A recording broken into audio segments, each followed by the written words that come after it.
Well, morning from a very gloomy Thirsk this morning. I put the camera to the outside. It's 7:45. We open at 7:30, and the light's just starting to come round. Thought I'd do a quick update. It's ages since I've shown everybody what we're up to. It's been a very busy few weeks. It's always a very busy few weeks, but into December now, and I thought it would be quieting off with the day-to-day stuff, and it's still not. So we're trying to fit everything in. First in the list here, or lineup, is this. It's actually called a generic 50. We've taken the mick out of Chinese bikes for ages, saying it's a generic 125. Didn't know they actually did one called generic until this one turned up. Carb cleaned out and a few other bits and pieces. It's not running very well, and then the owner's going to try and get it through an MOT. It's running now. We've had it around the car park yesterday. We just need to do some more testing. The RGV 250 Lucky Strike is definitely going to get a video to itself soon. A lot of work's gone on with that. A lot of engine rebuild, new power valves, Zealtronic ignition fitted. It's been in some of our dyno videos recently. Nearly done though. It's going for MOT hopefully today, maybe tomorrow. G Gamma, well, Yama Gamma. If you look closely in there, that's a Yamaha RD350 engine in Suzuki Gamma 250 frame. We've done the electrics on this. The customer brought it in probably about 80% done, but the wiring needed sorting out and a few other changes and bits and pieces. We've done a little bit of rolling road testing, but it's a brand new engine running in, so all we're trying to do is check that things work and batteries charge. There's no high rev running on that yet. We've got it, I think, until March or April next year. The owner's away at the moment, and when he comes back we'll go through and catch up where we are with it. The Daytona. This bike left us in the year. The owner's done, well, hundreds of miles. I think he's in the thousands on it, and it needs valve clearances doing, some servicing work from the actual engine rebuild. Wheels going off for powder coat, fork bottoms. A lot of tidying up jobs that he didn't want to do initially because we wanted to get the bike tested, see if everything was going to work again, but he absolutely loves it. He said he's been out for some tremendous rides on it this year. He's absolutely just thoroughly enjoyed getting the mileage on it and testing it out. So a few bits and pieces to do, a few things have come up with it while he's had it. It wants a new thermostat in it, but minor jobs really compared to what it had before.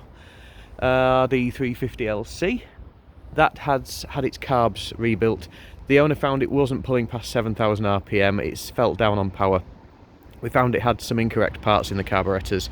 A few bits and pieces. Timing was out by quite a long way. It was retarded off, so it wasn't really revving out. While we had it in though, we could smell a petrol around it when it was parked up, and the bottom of the petrol tank had a blister in the paint. It's leaking fuel out of the welded seam on the tank. The owner took it to Hartlepool Radiators, who have told him it's going to be ready this week. So he's going to drop the tank back off with us. We're going to get some more testing on it. We've done everything so far on the dyno, but it'd be nice to get out for a mile or so on the road, but the roads are pretty nasty at the moment with road and salt. So we've thoroughly tested it on the dyno. We've got a nice printout for power curve. We know it's doing exactly what it should, and the fueling's just where it should be. So I can fairly confidently give the owner it back with the tank on and just say, wait till the nicer weather, test it out, see what you think. Any issues, it can always come back in for a check over. The Z400 pond find, I think you might call this one. We are working through it. It's actually a much better bike underneath than it looks. It's just suffered with long-term storage. The carbs have been reconditioned, exhaust's been refitted, valve clearances have been checked.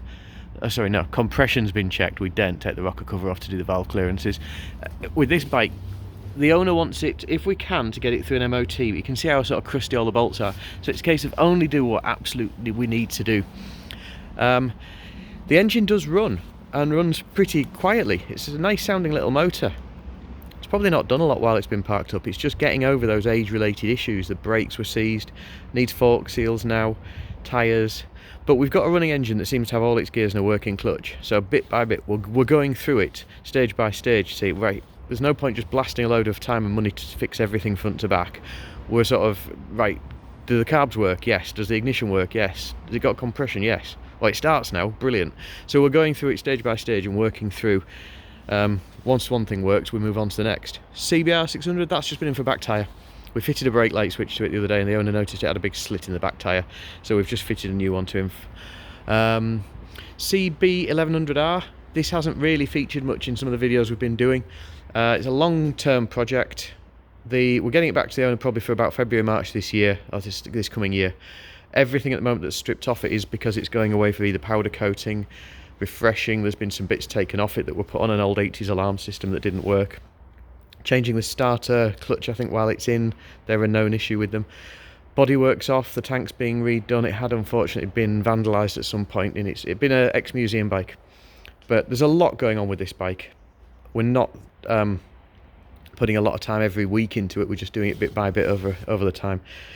Lots of it stripped off at the moment, front brakes are off and all sorts. We're trying to find somebody that can do those rear shocks. We found a company that said they could hopefully do them, but then they found they can't. So it's only paint work and a recondition. But in the dyno at the moment, I've got my friend Dan's Yamaha YR5. It's got a later RD350 reed valve top end on it, Mick Abbey pipes, programmable ignition, and we're doing fueling and testing runs. We've just changed it to PWK carburetors, taken off the Mikunis that it had on it. Round the corner, I'm just waiting for Oscar to get into work at 8 o'clock, so I thought, while I've got some time, I'll do this. We have a Husaberg. The owner has partly done some work on this and got it to a point where he'd like us to carry on, so I think I've got to catch up with him today about what we actually need to do. Don't mind getting a bike in bits with jigsaw parts, which are all on the bench over there. But when you're catching up like this, you need to, obviously communication's important to find out where he'd got to, where we need to get to. And we think we may have found an issue. Oscar hand sort of stripped off everything that had been already loosened yesterday. This is the cam chain guide. It looks broken off there to me. It's just there. And to get it out would mean moving it down there. But it may have been done deliberately. If it bolts into place, you can see it's been maybe snapped off, but also maybe cut off completely flush with the cylinder top. That way you would be able to get the cylinder head off in the frame. If that hadn't been cut like that and the guide stuck up here, if you wanted to take the cylinder head off, you'd have to lift it to get it out. I think that's maybe why it's been done. It's only a guide, it just assists the chain running down onto the cog at the bottom to make sure it runs in the right direction. So it's not going to be critical that it has been cut. On the bench here we have the RD350 engined Cagiva Mito 125. John's done all the plate work on this the last week. We've got all these mounting plates in. All these plates came as a kit, but loose kit. You had to cut them to fit. They weren't one set of set will fit all, no problem. All of this had to be created, all of these had to be welded, and this tube had to be fitted where we wanted it. That tube goes on the swinging arm mount. The plates themselves weren't exact for the engine. We had to do quite a bit of scalloping to get them to come around all these areas. So there's a bit of fabrication, then a lot of welding. But it's in, it's square, it's true, it sits where it needs to. The bike's going off to Mick Abbey soon to have some pipes made.